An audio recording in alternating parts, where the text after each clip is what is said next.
It took a lot of courage to do what you did, man. Thank you, man. It's all right, brother. We were both victims, man. It's all right, okay? I do forgive you, man. I wanted to be here personally to tell you that. How could this man hug and embrace me after all these years?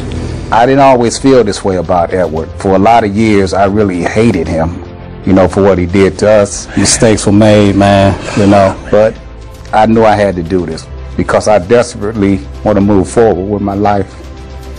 And the only way I can do that is to forgive him.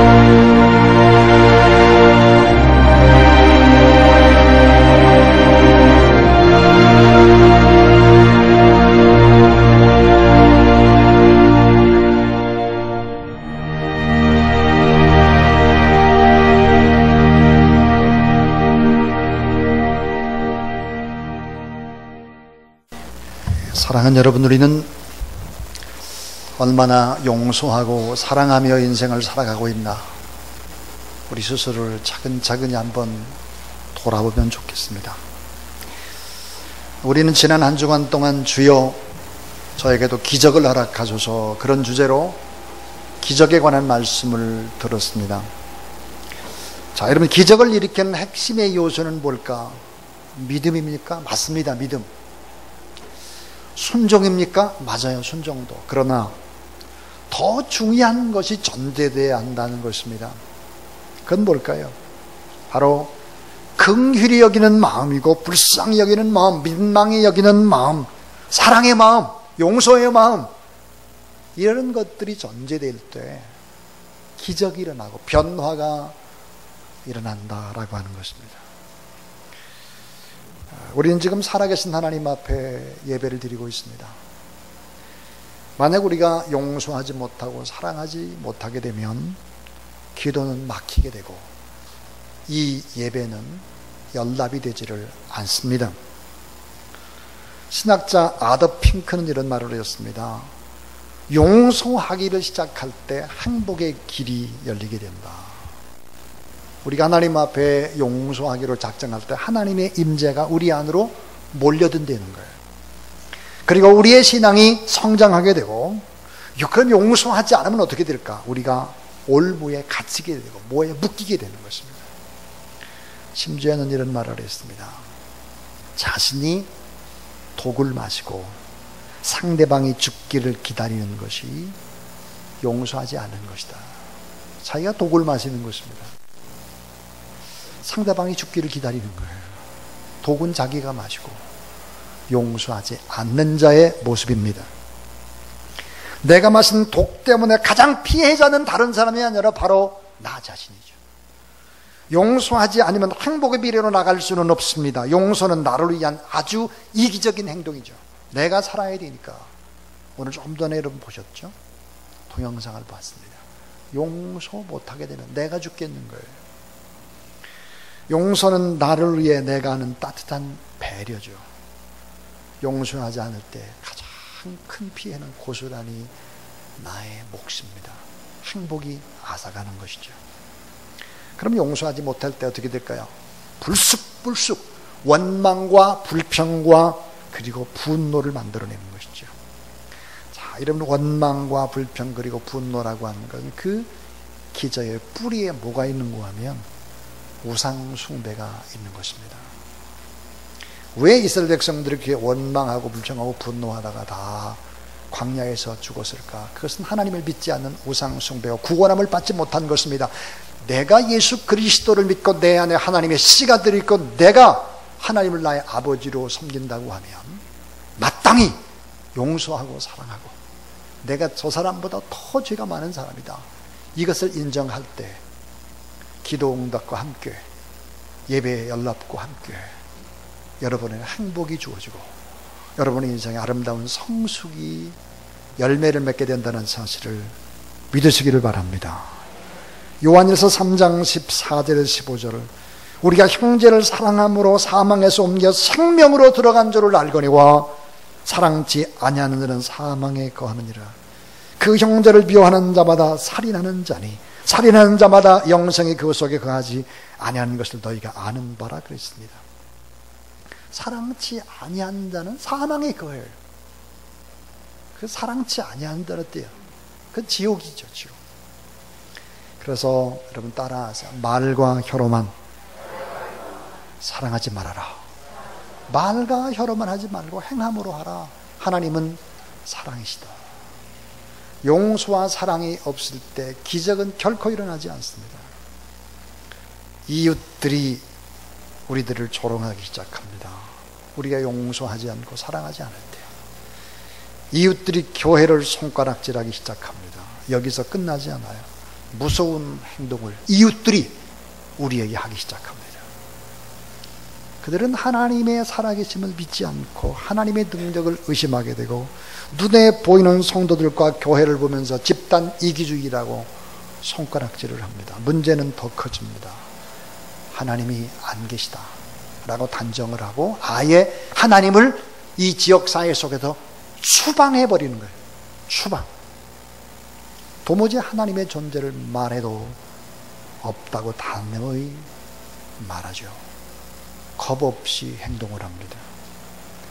복음의 문이 닫힙니다.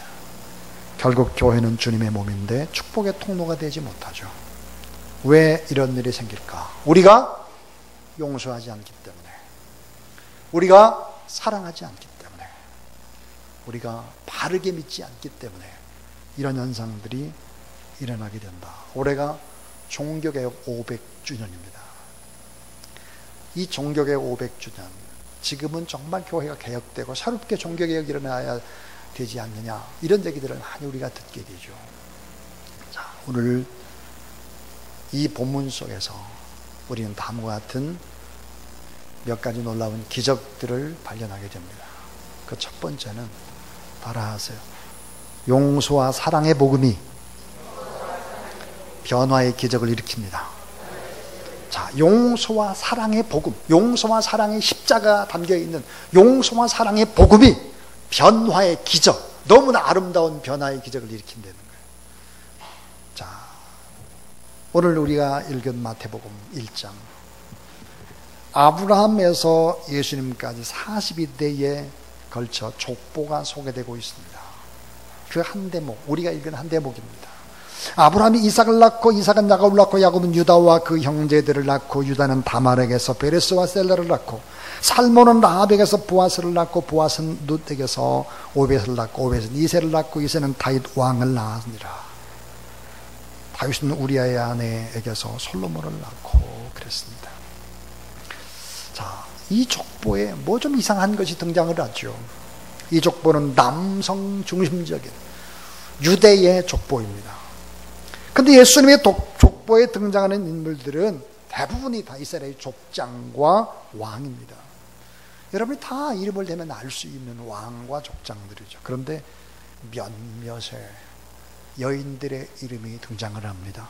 구속사의 빛나는 이름, 도저히 이름을 올릴 수 없는 사람들인데 족보에 당당히 이름을 올린 5사람. 근데 이런 사람들에게 공통점이 있죠. 그 공통점은 뭐였을까? 외롭고 고통스럽고 어려운 삶들을 사는 사람들입니다. 다말, 이 다말이 누굴까? 다 말아먹을 여자 다말입니다. 시아버지와 육체의 관계를 맺어가지고 자녀를 낳았으니까요. 라합은 여리고성의 매춘부였습니다. 몸을 팔면서 인생을 살아가는 사람. 룻은 이방 사람이죠. 늙은 시어머니를 따라 이주한 이방의 여인이요. 밧세바, 점입 가격입니다. 대낮에 문을 열어놓고 목욕을 하면서 다윗 대왕을 유혹했던 사람입니다.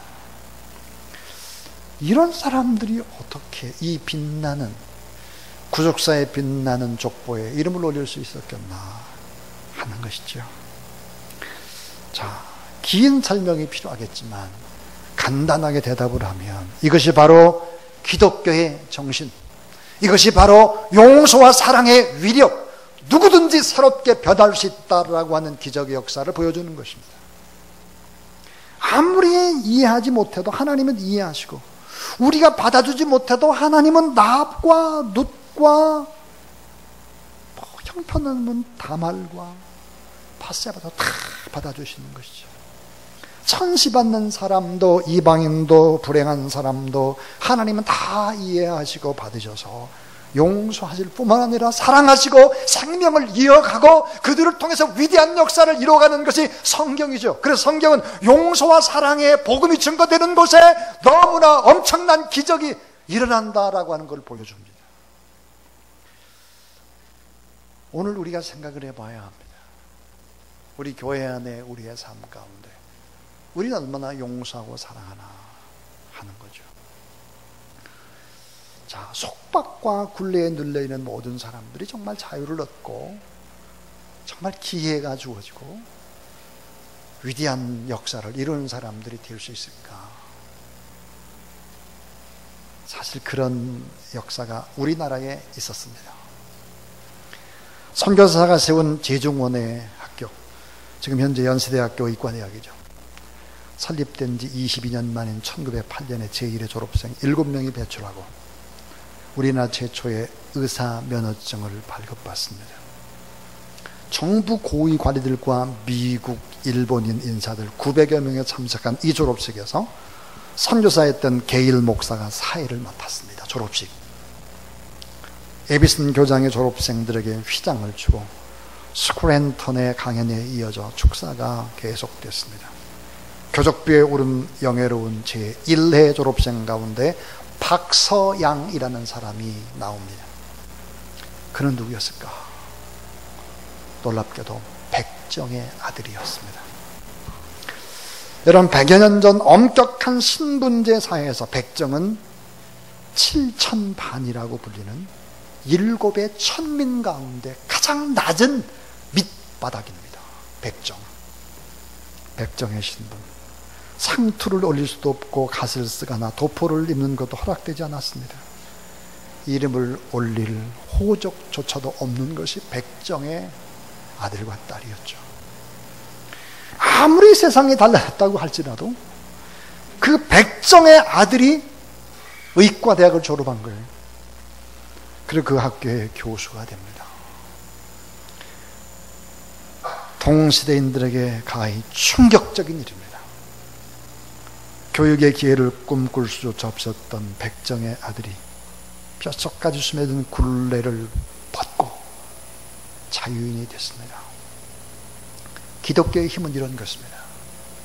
이 박서양은 과연 어떻게 살았을까? 그 외에 의사 박서양은 자신의 자유에 만족하지 않죠. 자유를 낳는 사람, 자유를 심어주는 사람, 그런 사람으로 바뀝니다. 1917년에 간도, 북간도죠. 이주의 동포들을 향한 병원을 세우고 민족교육기관을 설립하고 항일운동의 앞장을 서게 됩니다. 그는 북간도 최대의 독립운동 조직인 대한민국회의 유일한 군의관으로 활약을 합니다. 얼마나 많은 독립군들을, 부상당한 독립군들을 치료하고 생명을 살리고, 거기서 끝나지 않죠. 우리 민족 시인 가운데 윤동주라든지 송몽주라든지 이런 사람들에게 희망과 꿈을 심어줘서 연희전문대, 지금 연세대학으로 인도를 하게 되는 것입니다. 여러분, 적어도 복음이 증거되는 곳에 용서와 사랑의 복음, 7 제일 천민 가운데 맨 밑바닥에 백정의 아들도 복음이 받아들여지니까 이런 기적이 있었던 것이 바로 한국입니다. 용서와 사랑의 복음, 변화의 기적을 일으키는 것이죠. 이런 놀라운 기적들 덕에 오늘 우리가 하나님 앞에 예배를 드리고 있습니다. 두 번째로 생각해 볼 수 있는 것이 있습니다. 그것은 따라하세요. 용서와 사랑의 복음은 가치 있는 인간으로 변화시킵니다. 가치 있는 인간으로, 완전히 질적으로 가치 있고 가치와 의미를 변화시키는 기적이죠. 자, 교회가, 많은 사람이 그렇게 말합니다. 교회가 행복을 잃어버렸고 기쁨을 잃어버렸고 의미를 잃어버렸고 가치를 잃어버렸다. 그래서 사람들이 교회를 외면한다. 젊은이들이 교회를 떠난다. 이런 얘기를 합니다. 우리는 용서와 사랑의 복음을 회복하는 이 운동을 교회가 시급히 하지 않으면 안 되겠다는 생각이 듭니다. 자, 구속사에 등장하는 찬란히 빛나는 여자 5명을 아까 살폈습니다. 자, 다말도 그렇고 라합은 기생이었다 그랬습니다. 몸을 팝니다. 행실이 부정한 여인입니다. 룻은 모압 족속 이방 여자입니다. 개나 돼지 취급을 받던 여인입니다. 밧세바, 마리아는 가장 가난한 동네, 그것도 흑암의 갈릴리 가운데도 라사렛에 무슨 선한 일이 나겠냐, 그런 쓰레기 같은 동네, 마리아의 동네입니다. 수준 낮은 땅의 백성이죠. 근데 결국은 이런 사람들이 예수 그리스도를 만나니까 달라졌다. 의미 없이 살고 가치 없이 살고 이랬던 사람들이 다시 가치를 얻고 의미를 찾게 되고, 결국은 이런 사람들을 통해서 다윗도 나오고 예수 그리스도도 결국은 태어나고 다 그렇게 된다 하는 것이죠.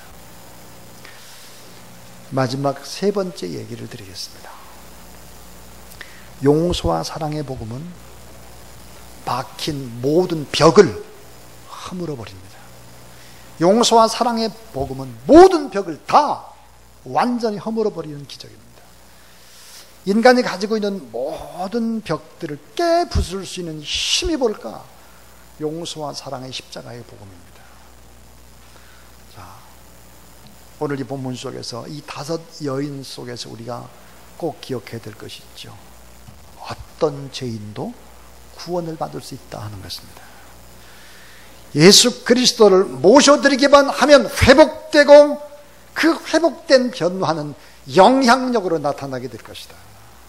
따라해 주세요. 보통 사람도 특별한 사람이 된다. 보통 사람도 특별한 사람이 되는 거예요. 복음을 받아들이게 되면 모든 종족의 벽도 허물어요. 돈 있는 자, 가난한 자, 많이 배운 자, 일뿐만 아니라 이방의 종족의 벽도 다 허물어 버리는 것입니다. 그래서 모든 족속으로 제자를 삼아겠죠. 기생 라합도 여리고성의 여인이고 룻도 이방 사람입니다. 그 복음 안에는, 그러니까 북한 땅도 일본 땅도 다 복음으로 하나가 될 수 있는 것이죠. 그러니까 우리가 북한 땅을 바라보면서 꼭 기도해야 될 것이, 지금 가장 부흥이 제일 많이 일어나는 곳이 북한 땅이라고 말을 합니다. 북한에 숨어있는 지하에 많은 사람들이 결국은 점점 점조직으로 예수 그리스도의 복음을 받아들이고 있습니다. 우리는 그런 경험들을 했습니다. 이미 공산주의의 주계장막과 철회장막, 문화 대혁명으로 모든 것을 다 싹쓸이처럼 처분한 것 같았는데 그 밑에 복음이 들어가 있었습니다. 북한 땅도 마찬가지입니다. 하나님이 일을 하신다는 사실을 믿으시기 바랍니다. 자, 주 앞에서 믿고 생명을 걸면, 주님 앞에 헌신하게 되면 구속사에 빛나는 사람이 누구든지 다 될 수 있다는 거예요. 주의 일에 헌신해보라. 주의 나라 위해서 헌신해보라. 그러면 다 빛나는 인물이 된다는 거예요. 빛나는 인물. 제가 조금 전에 중고등부에 가서 예배를 드렸습니다. 설교를 하는데 중고등부 아이들이 얼마나 이쁜지 모르겠어요. 너무너무 이뻐요. 말씀을 잘하는데 중고등부 아이들이 말씀을 잘 받아들이는 거예요. 가슴이 막 뛰더라고요. 제가 눈물이 날 뻔했어요. 주님을 믿으면 달라지는 것이죠. 어떤 죄인도 구원을 받을 수 있고, 보통 사람도 특별한 사람 되고 모든 종족의 벽도 다 허물 수 있다. 복음이 주 앞에서 믿고 생명을 걸면 구속사에 빛나는 사람들이 다 된다는 거예요. 찬란한 여인이 될 수 있고 복된 생명이 될 수 있다. 물이 변해서 포도주가 되는 것처럼 완전 변화, 질적인 변화, 의미의 변화, 가치의 변화, 기쁨의 변화, 이런 변화의 개혁들이 종교개혁 500주년을 맞은 한국교회 안에, 우리 교회 안에 이루어지게 되기를 주님의 이름으로 축원합니다.